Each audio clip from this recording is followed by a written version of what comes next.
ये लोग जो परिवारवादी हैं, जिनकी सोच केवल अपने परिवार तक सीमित है, जाति का नारा देते हैं, लेकिन जब सत्ता में आते हैं तो तुष्टीकरण की नीतियों की पराकाष्ठा को पूरी करते हुए केवल अपने परिवार के विकास की बात करते हैं, अपने परिवार तक सीमित रह जाते हैं।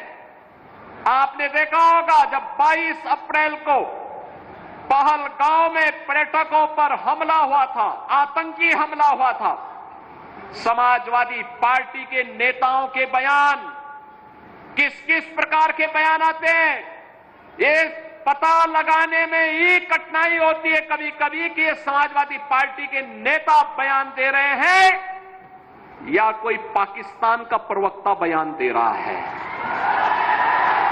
ये पता लगाने में ही कठिनाई हो जा रही है। आपने कल समाजवादी पार्टी के एक पदाधिकारी का मुंबई में दिया गया बयान देखा होगा। इससे पहले कानपुर का एक नौजवान अपने परिवार के साथ गया था पहलगांव, स्वर्गीय शुभम द्विवेदी की निर्मम हत्या कर दी गई। जब पत्रकारों ने समाजवादी पार्टी के अध्यक्ष से पूछा कि आप समाजवादी पार्टी आप वहां क्यों नहीं गए, तो उन्होंने कहा कि हमारी पार्टी का थोड़े था।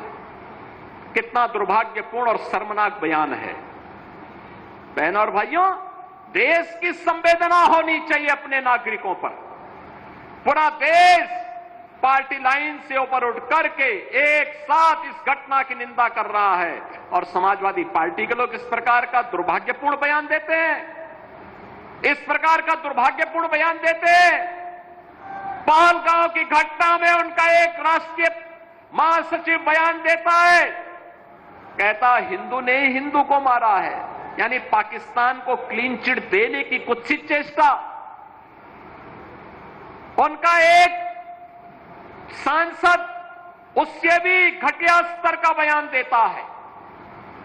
बहनों और भाइयों, जब भी जातिवाद की राजनीति होगी, जब भी विभाजनकारी राजनीति होगी, तो तुष्टीकरण की पराकाष्ठा को पार करते हुए आपकी सुरक्षा के साथ ऐसे ही खिलवाड़ करने का कुत्सित प्रयास करेंगे जैसे वर्तमान में कुछ कांग्रेस के नेता और समाजवादी पार्टी के नेता कर रहे हैं। हमें एक स्वर से निंदा करनी चाहिए। आतंकवाद के खिलाफ देश की लड़ाई प्रधानमंत्री मोदी जी के नेतृत्व में 144 करोड़ के भारत को एक स्वर से लड़ना चाहिए। एक स्वर से प्रधानमंत्री मोदी जी के नेतृत्व में आतंकवाद का नेस्तनाबूद करने के संकल्प के साथ आगे बढ़ना चाहिए।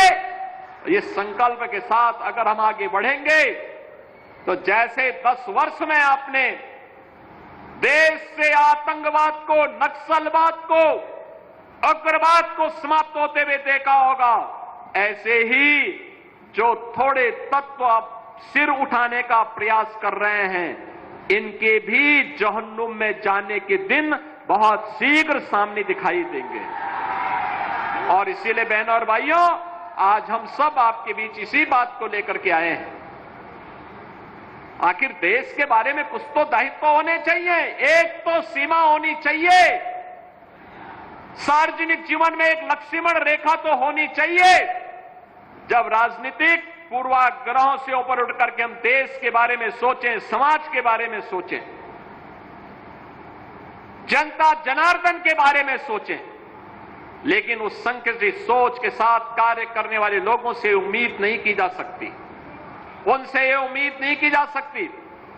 उनके समय में विकास नहीं हुआ।